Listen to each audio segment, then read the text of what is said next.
This is Brother Ron, and welcome to We All Be News Radio and TV, the news-free Dixie for the 21st century.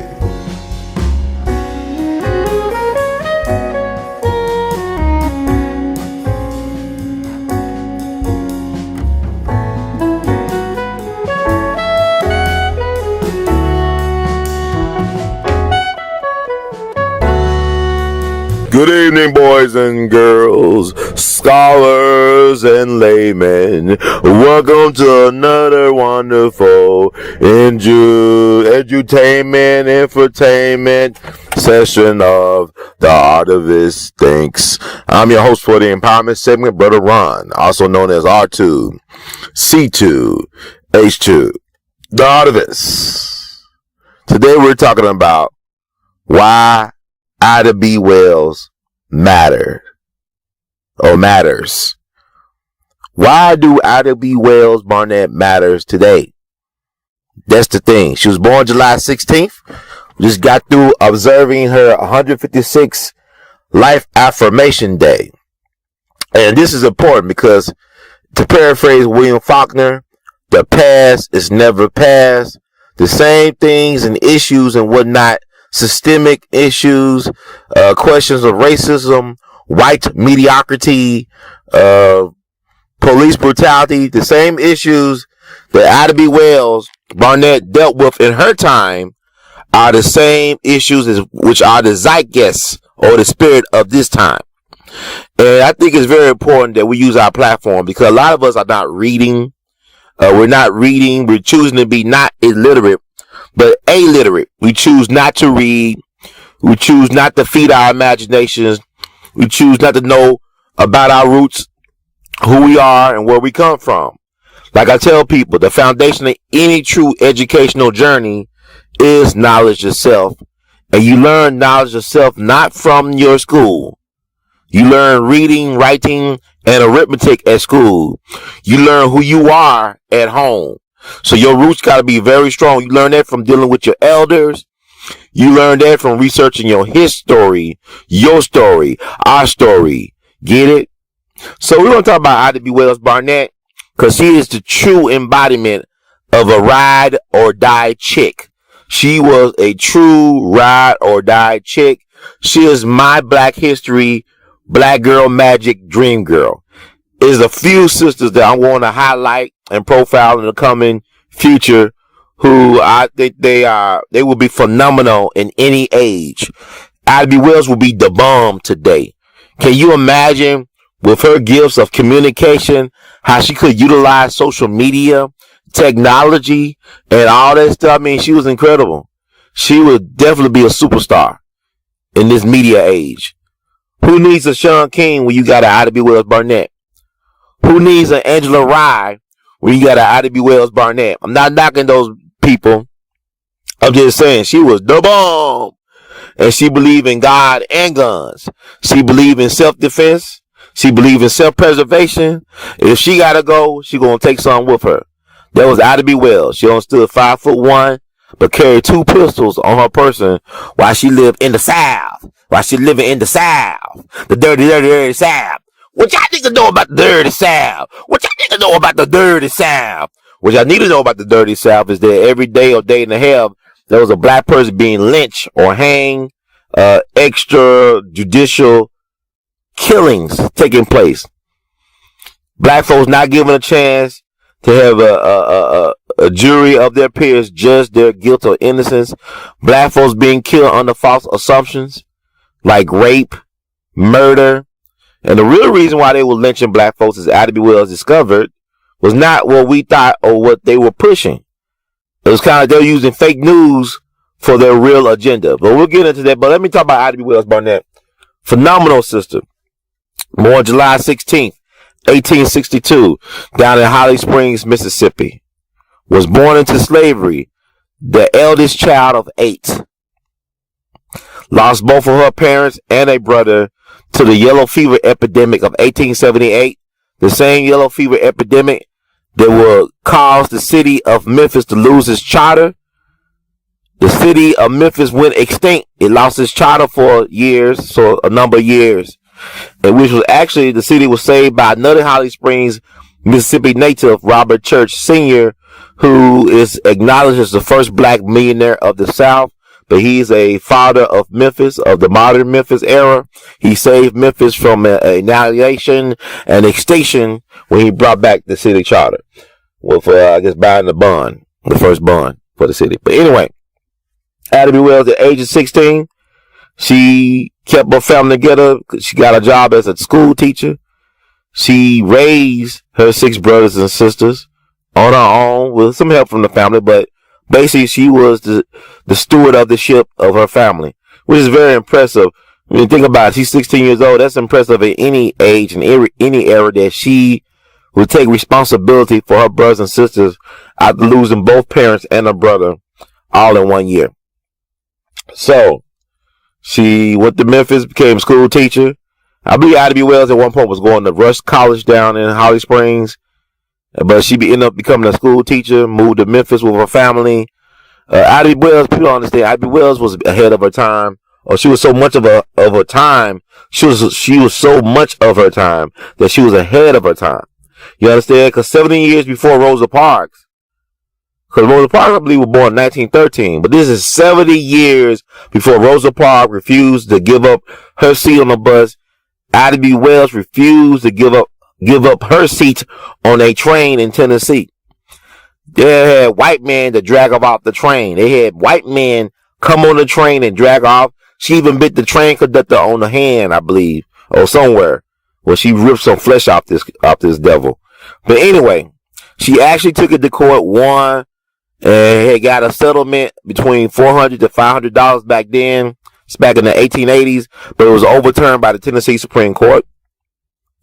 Addie B. Wells was an interesting woman. You got to think about it. This is a young, beautiful sister in her 20s, very outspoken. She was a school teacher in Memphis. She lost her job as a school teacher in Memphis because she was too outspoken about the working and learning conditions of black folks in the school system. She saw that black teachers got paid way less than white teachers. She also saw that black students had inadequate resources, didn't have enough books or the right type of books and other resources that would help accelerate and maximize their learning potential. So she was let go by actually the black people of the school system. She got into journalism, which was rare back in the day for a woman to be respected as a journalist. This is back in the Victorian age of the 19th century. She got into that. Actually became a co-owner of her own newspaper platform, the Memphis Free Speech and Headlight, which was also rare for a woman to be able to own her own media operation or publication. So she was able to write about a lot of things, in particular lynching. Now, Addie B. Wells-BARNETT was interesting because she thought that when these lynchings were happening, when people were getting killed without having their human and civil rights recognized, these black people, she thought they were actually guilty. She thought a lot of these black men must have did something wrong for them to get this mob vigilante justice visited upon them. But what really changed her mind was back in March of 1892, when she lost 3 of her best friends who were well-known and respected black businessmen. In particular, this guy named Thomas Moss, who was a leader of the Memphis black community, who's actually well-respected and admired by both blacks and whites in the Memphis community, who had a very popular grocery store called the People's Grocery Store, which was located in a place called the Curve, which is now South Memphis. He was killed by his rivals in a system of white mediocrity because he was a successful businessman. Now we know that a lot of the black folk that were killed, as Addie B. Wells discovered, was not because they were guilty of being criminals, but they was guilty of being too successful. Like they were running for political office. A lot of people that got lynched were business owners. Let me repeat again. A lot of the black folks who were lynched were business owners. A lot of these black people were running for office. And she also found out in her discoveries that a lot of these black men accused of rape were actually in consensual relationships with white women. So a lot of these black men that people accuse of rape were actually in consensual relationships with white women. But it wasn't until her friends got killed. Because Thomas Mouse, she was the godmother of Thomas Mouse's daughter. So Thomas Moss, they tried to defend him and his friends, his business partners, Will Stewart and Calvin McDowell, tried to defend their grocery store against the white mob that came to try to take it from them, do their own version of eminent domain. So they shot into the crowd of white men, ended up injuring some police officers who never really truly properly identified themselves. They willingly gave themselves up, turned themselves in because they had other black men with them protecting their property. See, black folks always believe in protecting themselves with armed defense. This is before Robert F. Williams, Negroes with Guns. You had black men, you gotta think about it. This is just right after the Reconstruction period. You had white terrorism that was institutionalized with the invention of the Ku Klux Klan by the Democratic Party back in 1865 or 1866 in Pulaski, Tennessee and Nashville, Tennessee. So, black folks had to protect themselves. And so, Thomas Moss, Calvin McDowell, and Will Stewart believe in armed self-defense. Like I.B. Wells just walk around Memphis with 2 pistols on her person. Because if she gotta go, then they gotta go too. She says it's better to fight injustice than to die like a rat in a trap or a dog in a trap. Something like that. Look it up. And she believed that a Winchester rifle should have a place of honor in every black home. I'm paraphrasing these things, but I.B. Wells was definitely not about that turn the other cheek lifestyle, if you know what I mean. If you know what I mean. So let's do the Ida thing. Ida Wells. Okay, I'll stop that. But anyway, she lost her friends, right? They turned themselves in. Mob justice visited upon them in jail. Actually, it was conspiracy or collusion because law enforcement allowed the white man to kidnap these brothers out of jail to violate their civil and human rights. Even had white newspaper men go to the lynching site to see these men be killed. Not to intervene, not to criticize their white peers, but to actually help them in promoting the mayhem. So people don't understand, back in the day, a lot of newspapers would advertise lynchings before they happen. You had special trains running to certain locations. To lynch somebody was like, that's America's national pastime. It's not baseball. It was a huge spectacle. Sometimes you had tens of thousands of white people to lynch one black person, to see that, to torture this black person before they died. You had women and children there. You had business professionals, politicians, law enforcement officials there to validate another human being's civil and human rights and just dignity. So the newspaper man covered the lynchings of Thomas Moss, Calvin McDowell, and Will Stewart. They were horribly lynched. They were shot up and hacked to pieces and stuff like that. Thomas Moss begged for his life. He said, look, I have a son. I have a baby on the way. He had a son eventually. And he has a daughter. He has a family. He begged for his life. And they said, no. But do you have any last words? And he basically told the people assembled there, including the newspaper man, tell my people to go west. They cannot get any justice here in Memphis. So with that said, they blew him away, messed him up real bad. It was like how they did Emmett Till, this is how they did these brothers. So anyway, A.L.L. Wells found out what happened to her friend, her good friend Thomas Moss, and his business partners, and she was devastated. Because they really rocked her world. Because now she realized that these black men were being violated not for righteous reasons, but for really horrendous ones. And so she took it upon herself to lead a 7-year, one-woman anti-lynching crusade. Now, anti-lynching law was never passed. The bill was never passed. It was constantly blocked in Congress by Southern Democrats and other enablers. So, Congress back in 2005 apologized to some black families who were victims of white terrorism and lynching.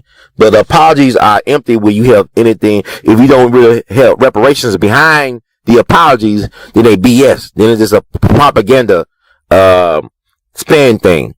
So getting back to A.L.L. Wells, she had an awakening. She said, okay, they're killing black men, lynching black men and black people, not because we are criminal, because we are degenerates, but because we dare to insist that our freedoms, that our civil liberties, that our human rights, that our rights to exist, that our right to excel in all areas of human activities be respected by the system. And when we challenge the status quo, that's when they kill us. And then she sold the secret how white women sought off black men. They sought these black men to have these sexual relationships with. And that really put the nail in the coffin for Ida B. Wells in Memphis. Luckily, she was out of town when the white folks destroyed her newspaper office, I believe on Bill Street. And she had a pen name of A.L.L, so I believe some of the people thought she was a man. But like I said, Ida B. Wells always kept guns on her. She believed in God and guns, all right? And she was out on the East Coast when they destroyed her newspaper office. And the white folks kick her out the South. They said she ever came back down there, they would kill her. So sometimes she would go back down south in disguises like she did in Arkansas when those sharecroppers got in trouble after the Lane race massacre. And that's another story. But Ida B. Wells was kicked out the school system by black people, and she was kicked out the South by white people. And Ida B. Wells ended up settling in Chicago, married a black lawyer who really respected this beautiful, strong, willful, powerful black woman. Like I said, she led an anti-lynching international campaign by herself for 7 years because she loved her people so much that she was willing to put her life on the line to serve her people, to protect her people, to advance the causes of her people. Another thing, Ida B. Wells was truly a trailblazer. One of the first black women in America to run for public office. I think when she was one of the first black social workers in Chicago, started one of the first black kindergarten programs in Chicago, or I guess in America, period. One of the first kindergarten programs for black people or black children in America. And one of the founding members of NAACP, the National Association for the Investment of Colored People. And also Ida B. Wells was very active in the women clubs, starting women's social clubs. These were not just like where they get together to talk about knitting and sewing and stuff like that. They actually doing some power brokering in these women clubs that Ida B. Wells helped establish among her peers. So, I mean, Ida B. Wells is a phenomenal woman. She was race first, black first. She believed in the black family.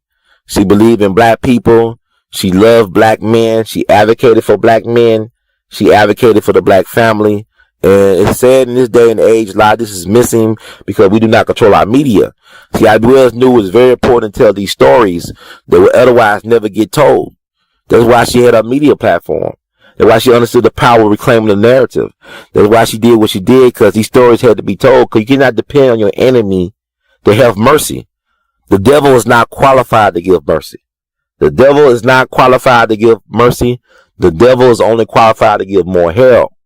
So we lost Miss Ida B. Wells March 25th, or Mrs. Ida B. WELLS-BARNETT, March 25th, 1931. She was just 68 years young, but her legacy lives. And right now her kin, in particular her great-granddaughter, Michelle Duster, Sister Michelle Duster of Chicago, is trying to get a monument, a proper fitting memorial for her great-grandmother, her ancestor, the righteous ancestor, Ida B. WELLS-BARNETT in Chicago. And currently they are raising money, and there's a lot of momentum going on. Let's Google that up.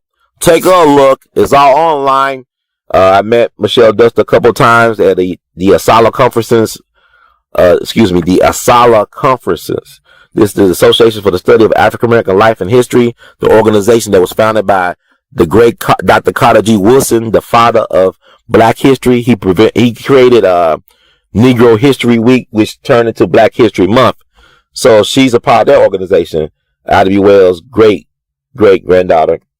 So they have an efforts to raise money to build a proper monument. There is no a monument or memorial or statue to Ida B. Wells in this country. There are about 12 statues dedicated to black women in this country. I'm talking about 12 public statues, memorials dedicated to black women in America. And like Baba Dick Gregory said, two of the most powerful and strongest forces in American history is the black woman and the black church. Once again, two of the most powerful forces in American history are the black women, or is the black woman and the black church. Okay.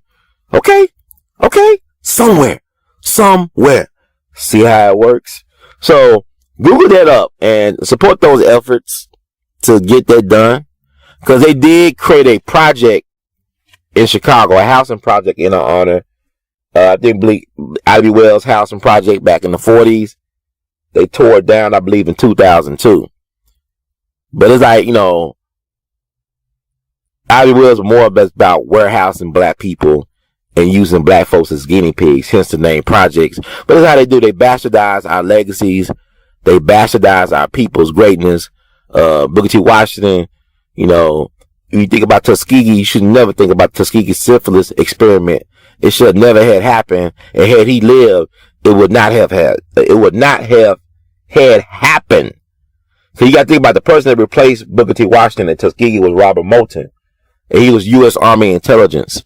And I'm not making this up. Robert Moulton, the guy who replaced Booker T. Washington at Tuskegee, was U.S. intelligence. And he was basically a spy. And it was the U.S. government that financed and led the Tuskegee syphilis experiment. Google that stuff up. It's all online. But anyway, Ivy Wells, what a woman. What a champion for our people. May she never be forgotten. May her legacy continue to be amplified through the God work of the conscious woke folk in our nation and beyond. Please share the legacy of Ivy Wells with your children. Also, a book you should read about Ivy Wells. I believe her daughter helped finish her autobiography that she was working on. It was an unfinished autobiography. She died while she was working on it. But I think it's out there. There's a lot of great books, I believe, out there on Ivy Wells. But check out Ivy Wells in her own words with her Memphis diary that was edited by my good friend, the beautiful, scholarly, brilliant, insightful, thoughtful Dr. Marion DeCostas Willis. She edited the Memphis diary of Ivy Wells. It's available online and in your nearest library and all that stuff. So check that out.